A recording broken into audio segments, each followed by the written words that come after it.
헝가리 음악가 프란츠 리스트가 1883년에 지은 마지막 교향시 제목이 요람에서 무덤까지입니다. 그는 한 귀족이 요람을 흔들고 있는 음마를 그린 것을 보고 이 교향시를 작곡했습니다. 14분이 채 안 되니 한번 들어보시기를 바랍니다.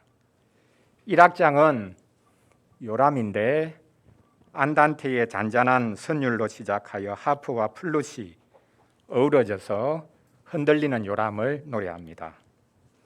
2악장의 제목은 생존을 위한 투쟁인데 전체 오케스트라가 모두 등장하여 빠르고 강렬하게 진행됩니다.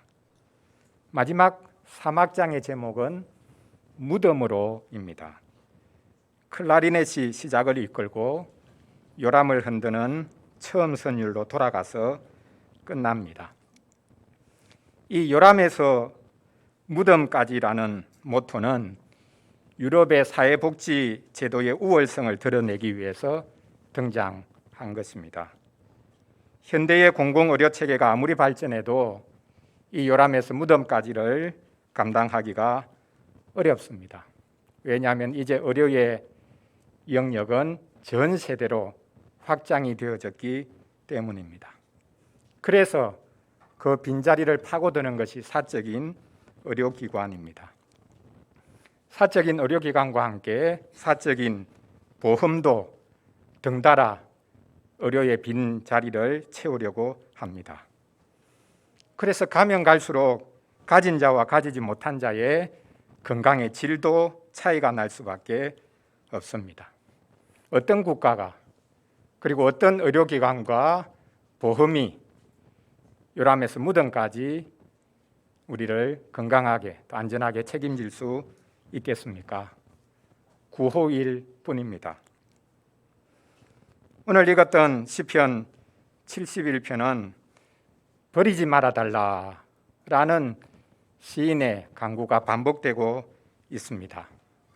고통과 절망이 많은 노년에 부르는 시편입니다.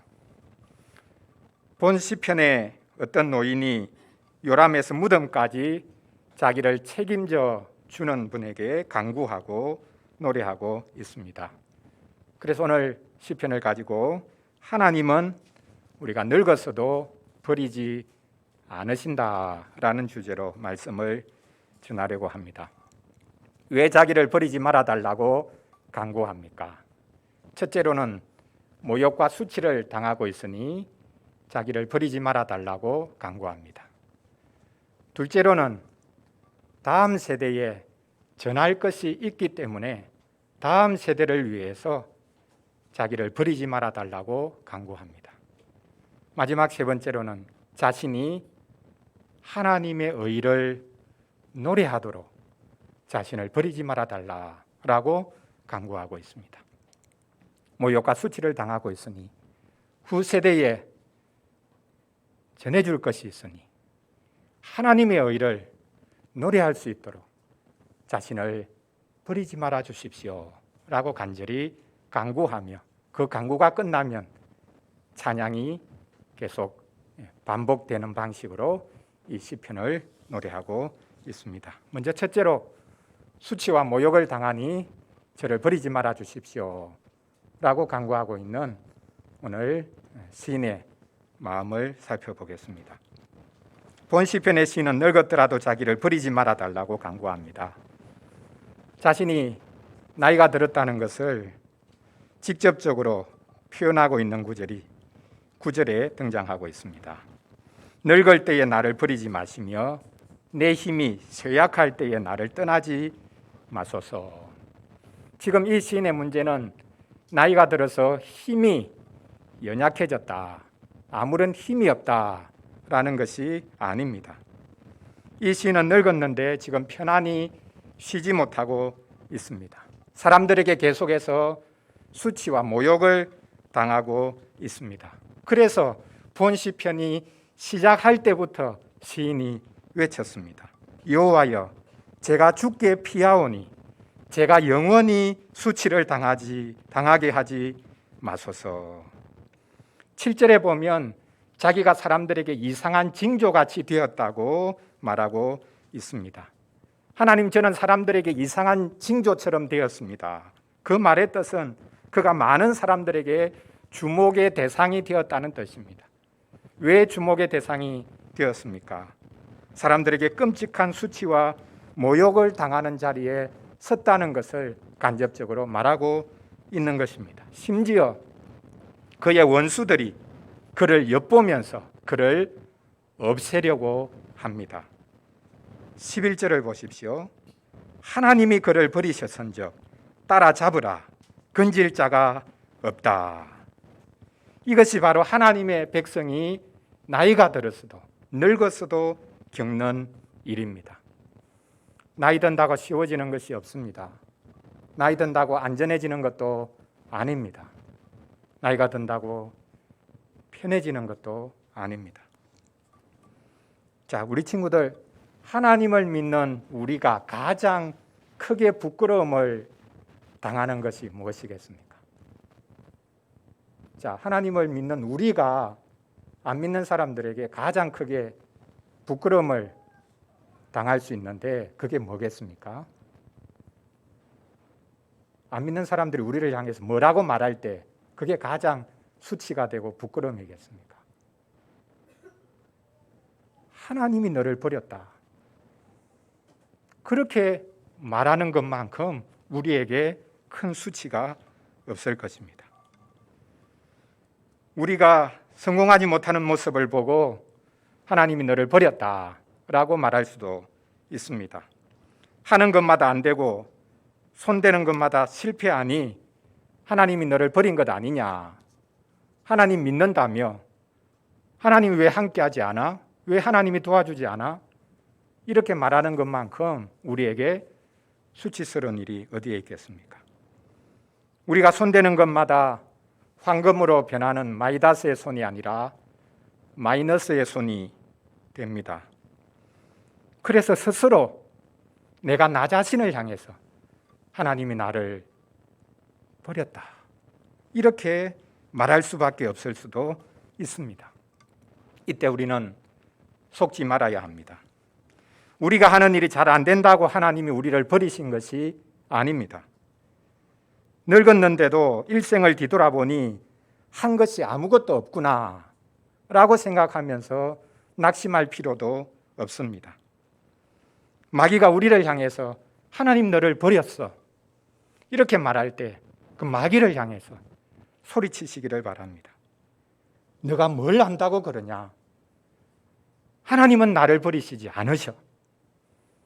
하나님은 끝까지 나를 붙드셔. 이렇게 외치시기를 바랍니다. 왜냐하면 하나님의 부르심에는 후회하심이 없기 때문입니다. 한번 불러놓고 내가 잘못 불렀다, 그렇게 해서 내치는 법이 없기 때문입니다. 하나님의 부르심은 후회가 없습니다. 시인도 받아치고 싶은 마음이 들었을까요? 악감정이 들었을까요? 나이든 시인이 자기에게 수치를 안기고 모욕을 주고 있는 악인을 없애달라고 하나님께 구합니다. 13절을 보십시오. 내 영혼을 대적하는 자들이 수치와 멸망을 당하게 하시며 저를 모해하려 하는 자들에게는 욕과 수욕이 덮이게 하소서. 악에 받쳐서 하는 말이 아닙니다. 우리는 하나님께서 갚아주시는 하나님이심을 믿어야 합니다. 하나님은 마음씨 좋은 할아버지와 같은 분이 아닙니다. 하나님께서는 자기 백성의 탄원과 간구를 들어주시는 하나님이십니다. 하나님께서는 악인들이 주의 백성을 향해 한 것을 고스란히 그대로 갚으시는 분입니다. 이 세상에서 그런 일이 있냐? 나는 한 번도 그런 거 본 적이 없다. 그럴 수 있습니다. 만약 이 세상에서 하나님이 갚으시는 것, 하나님이 진노로 보응하시는 것, 그것을 한 번도 본 적이 없다면 그 악인은 참으로 불행한 사람입니다. 왜냐하면 마지막 날에 이 말 진노를 지금 차곡차곡 쌓고 있는 것이기 때문입니다. 시인은 사람들에게, 자기 자식들에게 나를 버리지 말아달라라고 말하고 있는 것이 아닙니다. 가면 갈수록 더 큰 수욕과 모욕을 당한다 하더라도 하나님이 나를 버리지 않으시면 됩니다 라고 지금 시인이 강구하고 있습니다. 하는 일마다 되는 것이 없고 수치와 모욕이 계속해서 있다 할지라도 그것이 하나님이 버리신 것이다 라는 것을 보여주는 것이 아니라는 것을 우리는 분명히 알아야 합니다. 버림받았다는 느낌에 속지 말아야 합니다. 모욕과 수치를 당하니 하나님이 저를 버리지 말아 주십시오. 지금 본 시편의 시인이 강구하고 있습니다. 둘째로 시인이 자신을 버리지 말아달라고 강구하는 것은 다음 세대에게 전할 것이 있기 때문입니다. 다음 세대를 위해서, 자신을 위해서가 아니라 다음 세대를 위해서, 후세를 위해서, 후대를 위해서 하나님 저를 버리지 말아 주십시오 강구합니다. 늙어서 좀 쉴 때가 되었는데도 시인에게는 수치와 모욕이 졸졸 따라다닙니다. 사람들이 그를 가만 놓아두지 않습니다. 네 꼴을 봐라. 하나님이 너를 버렸지 라고 말합니다. 이에 시인은 하나님께서 어릴 때부터 자기를 지키신 것을 회상합니다. 오늘 시편 5절을 보십시오. 우리가 거슬러 올라가서 5절을 보면요, 시인이 이렇게 말합니다. 주 여호와여, 주는 저의 소망이시요 제가 어릴 때부터 신뢰한 이시라. 바로 이어지는 6절을 보십시오. 좀 과장된 표현인 것 같습니다. 제가 모태에서부터 주를 의지하였으며 제 어머니의 배에서부터 주께서 저를 택하셨사오니 저는 항상 주를 찬송하리이다. 시인은 자기가 어머니 뱃속에 있을 때부터, 어머니 태에 있을 때부터 하나님을 의지했다고 말하고 있습니다. 과장된 것이죠. 그러나 이것은 사실 자기를 자랑하는 것이 아니라 하나님께서 모태에서부터 자기를 선택해 주셨다는 것을 고백하고 있습니다. 그래서 모태에서부터 늙은 지금까지 하나님께서는 모든 고난과 고생의 삶 가운데도 함께 하셨다. 하나님께서 모르시는 일이 우연히 나에게 일어난 것이 아니라 라고 말하고 있습니다. 시인은 노년이 외롭고 더 힘들어질 때, 자기의 어릴 때, 더 나아가 자기의 모태를 생각합니다.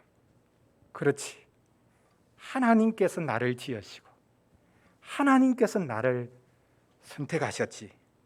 그러니 내가 무엇을 더 바라겠는가? 이것이 지금 시인의 마음입니다.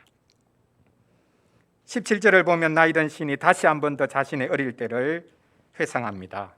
하나님이여, 저를 어려서부터 교훈하셨으므로 제가 지금까지 주의 기이한 일들을 전하였나이다. 하나님은 어려서부터 저를 가르치셨습니다 라고 말하고 있습니다. 자, 지난주일 우리 교회에서 유아 세례식이 있었죠. 자, 누가 세례 받았습니까? 유언이가 세례 받았죠. 유아 세례를 받았다는 것, 언약의 가정에서 태어나 어릴 때부터 부모를 통해 주의 교양과 훈계로 양육을 받는다는 것만큼 큰 복이 어디에 있겠습니까? 자, 그러면 유아 세례를 받지 않은 경우는 어떻게 됩니까? 나이 들어서 예수님을 믿은 사람은 어떻게 됩니까? 그 사람은 하나님이 모태에서부터 저를 선택하셨습니다, 이런 말을 할 수가 있습니까? 어려서부터 저는 주님을 신뢰하였습니다, 어려서부터 하나님께서는 저를 가르치셨습니다, 이 말을 동일하게 고백할 수 있습니까? 이 시편을 그런 사람들은 부를 수 없다, 이렇게 말할지 모르겠습니다. 아닙니다. 언약의 가정에서 태어나지 않았더라도 나중에 예수님을 믿은 이들도 하나님께서 자기를 위해서 계획을 가지고 계셨다는 것을 고백할 수 있습니다. 믿는 우리는 누구든지 고백할 수 있습니다. 하나님이 언제 부르셨든지 관계없이 하나님이 나를 붙드셨다. 하나님이 나를 인도하셨다. 심지어 믿기 전에 악하게 행하였던, 하나님을 대적하면서 행하였던 그것조차도 하나님 아셨고 그걸 허용하셨고 마침내 때가 되어서 나를 부르셨다. 이렇게 고백할 수 있는 것입니다. 어린 때를 그리고 모태까지를 회상한 시인은 자신이 회춘하게 해달라고 간구하지 않습니다. 늙은 자기를 버리지 말아달라고 하나님께 간구합니다. 그 이유는 다음 세대를, 후세를 위한 것입니다. 18절을 보십시오. 하나님이여, 제가 늙어 백발이 될 때에도 저를 버리지 마시며 제가 주의 힘을 후대에 전하고 주의 능력을 장래의 모든 사람에게 전하기까지 저를 버리지 마소서. 그렇습니다. 시인은 하나님의 능력을 다음 세대에 전해주기를 간절히 바라고 있습니다.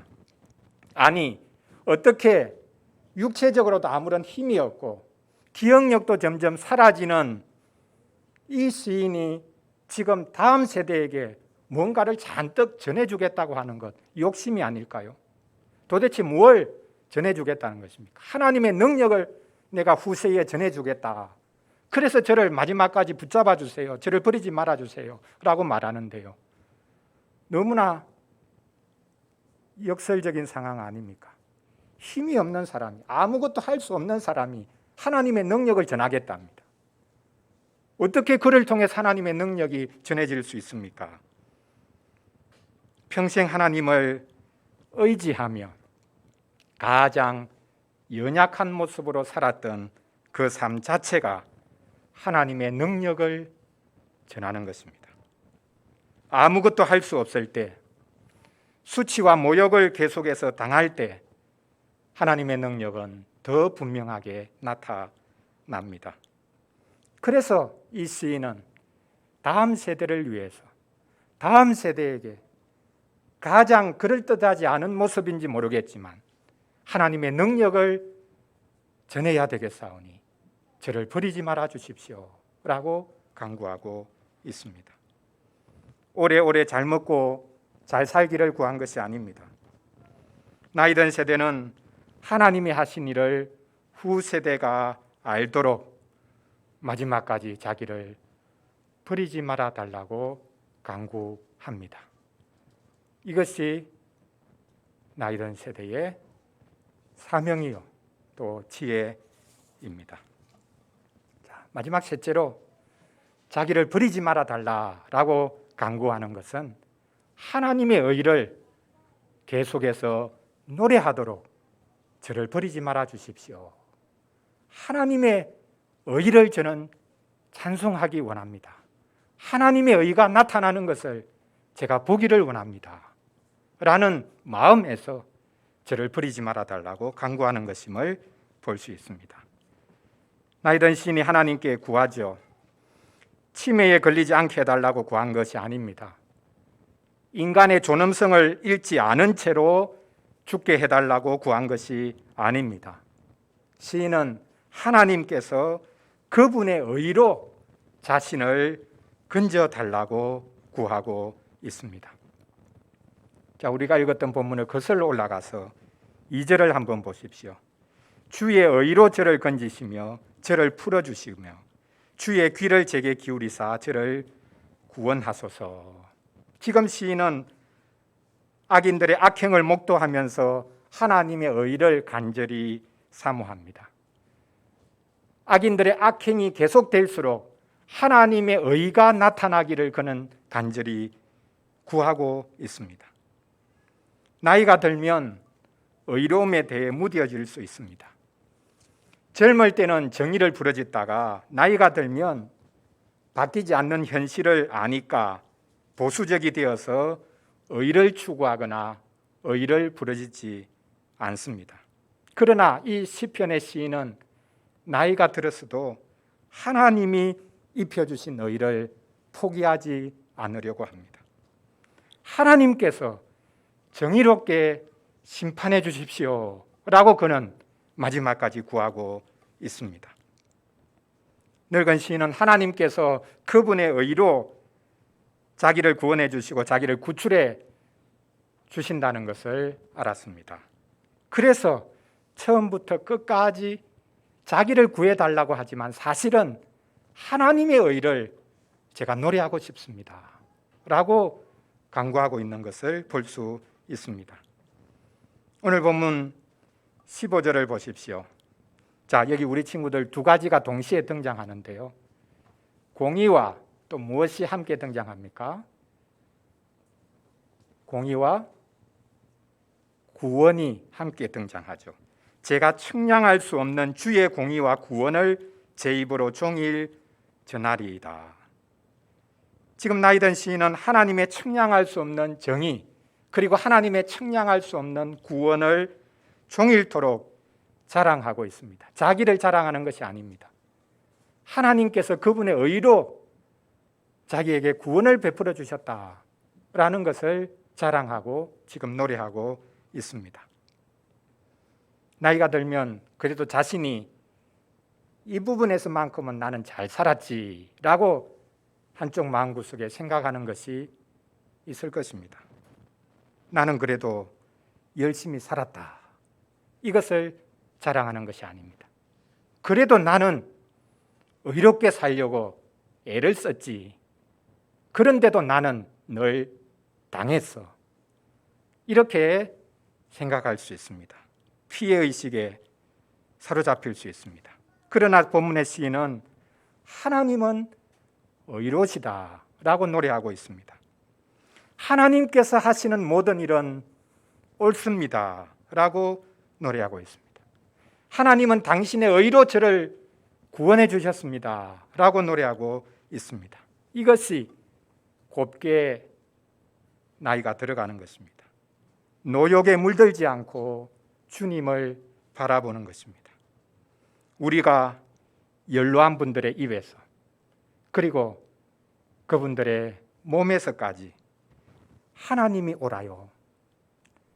하나님이 하시는 일은 다 옳더군요.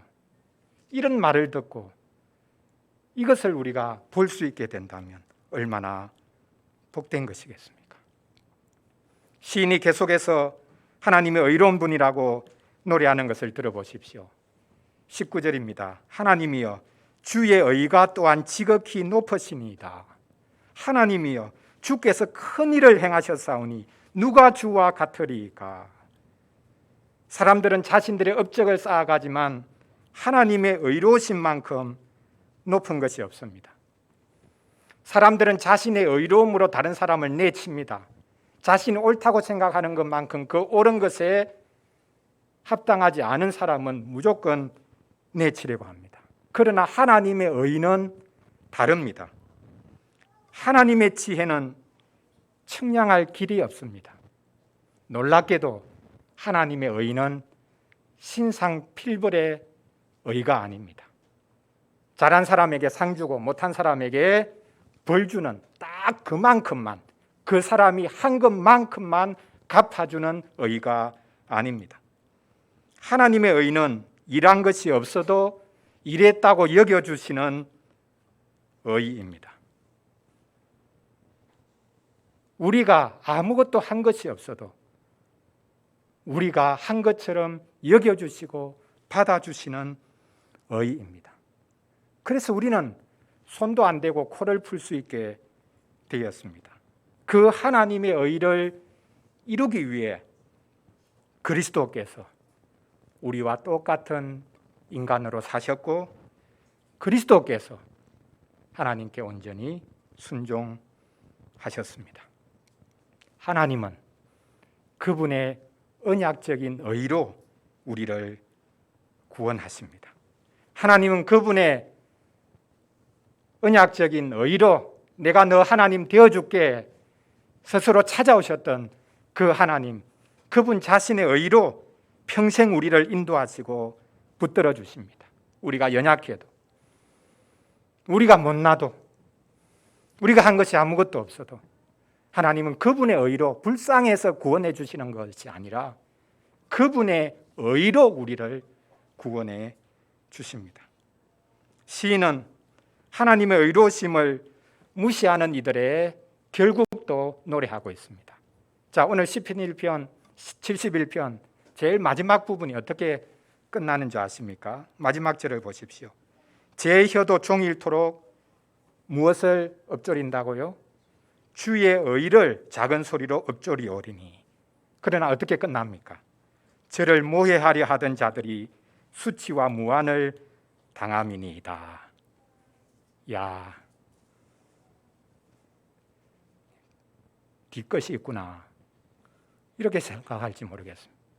마지막까지 자기를 힘들게 하고 괴롭히는 사람 하나님이 갚아달라고 이렇게 끝까지 뒷것 장렬이다 이렇게 생각할지 모르겠습니다. 아닙니다. 하나님의 의로우심을 그는 노래합니다. 자기가 구원받은 것도 자기의 공로, 자기의 힘 때문이 아니라 하나님이 그분의 의로 구원하셨고, 그러나 그분의 의를 끝까지 대놓고 무시하는 자들은 하나님께서 부끄럽게 하실 것이다 라고 노래하고 있습니다. 요즘 전 세계적으로 유명한 테드 강연이라는 것이 있습니다. 인생의 지혜를 무료로 들을 수 있는 강연입니다. 그러나 나이 드신 성도에게서 인생의 경륜을 듣는 것뿐만 아니라 하나님의 의로우신 구원을, 또한 하나님의 의로우신 심판을 그분들로부터 듣는 것이야말로 그 어떤 유명한 테드 강연이 우리에게 들려줄 수 없는 것입니다. 하나님의 의를 저는 끝까지 노래하고 싶습니다. 이것이 지금 이 시인의 간구입니다. 사랑하는 성도 여러분, 나이 드신 분들은 자녀들과 사람들에게 버림받았다고 느끼기 쉽습니다. 자녀들이 요양원에 들어가시라고 말하는 그것마저도 나를 버리려고 하구나 라고 느낍니다. 사실 우리 사회는 나이 드신 분들을 투명한 인간처럼 취급할 때가 많습니다. 왜 의학이 이렇게 발전해가지고 우리 생명을 이렇게 늘여놓았는가? 나이 드신 분들은 존재하지 않는 것이 우리 사회에 도움을 주는 것이다. 이렇게까지 생각하는 이들도 있습니다. 예수님이 바로 그와 같이 모든 사람에게서 버림받으셨습니다. 저 사람은 존재하지 않아야 해. 이렇게 세상이 외쳤습니다. 심지어 하나님마저도 그분을 버리셨습니다. 그래서 십자가에서 예수님이 외치지 않으셨습니까? 나의 하나님, 나의 하나님, 어찌하여 저를 버리십니까? 라고 외치셨습니다. 하나님에게마저 버림받았던 것 같았던 예수님, 그분을 하나님은 일으키십니다. 왜냐하면 하나님에게 버림받았다고 느끼면서도 그분은 끝까지 십자가에 매달리셔서 우리의 죄를 담당하셨기 때문입니다. 하나님의 의를 이루기 위해서 십자가에서 뛰어내려오지 않으시고 끝까지 거기에 매달려 계셨기 때문에 하나님을 신뢰한 그분을 하나님은 일으키셨습니다. 그래서 하나님도 의로우시고 예수님도 의로우시다는 것을 나타내 보이셨습니다. 부활이 바로 이렇게 하나님이 의로우시고 예수님도 의로우셨다라는 것을 온 세상 앞에 공포한 사건이라는 것을 우리가 알아야 합니다. 하나님께 속한 우리도 그분의 의로 일으키심을 받을 것입니다. 자신이 아무런 능력이 없다고 고백하는 이들, 그래서 주님께 피하는 자들은 결코 수치를 당하지 않을 것입니다. 하나님은 그런 이들을 그분의 의로 구원해 주실 것입니다. 강한 자가 아니라 약한 자가 구원받습니다. 지혜 있는 자가 아니라 어리석은 자가 구원받습니다. 주님께 피하는 자는 요람에서 무덤까지 주님의 선한 인도를 받습니다.